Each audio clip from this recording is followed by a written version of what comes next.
রবিবার বিকেলে বিশালগড় রাস্তার মাথা সড়কের দ্রুত গতি টিআর 01G5550 নম্বরের বাইকের ধাক্কায় আহত হয়ে পথচারী রতন সরকার বাড়ি আদর্শ কলোনি এলাকায়।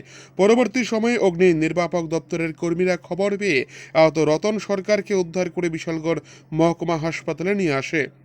মহকুমা হাসপাতালে কর্তব্যরত চিকিৎসক রতন সরকার অবস্থা আশঙ্কাজনক দেখে আগরতলা হাপানিয়া হাসপাতালে রেফার করা হয়। ঘটনাস্থলে দেখা যায়নি বিশালগড় থানার পুলিশ বাবুদের। বিশালগড় থেকে নিজস্ব প্রতিনিধি রিপোর্ট, টিভি 100 বাংলা। রাস্তার মাথায় একটা বাইক অ্যাক্সিডেন্ট হয়েছে। একটা লোক রাস্তা প্রায় ক্রস করতেছিল, তখন বাইকে ধাক্কা পড়ে সিরিয়াসলি ইনজুর্ড।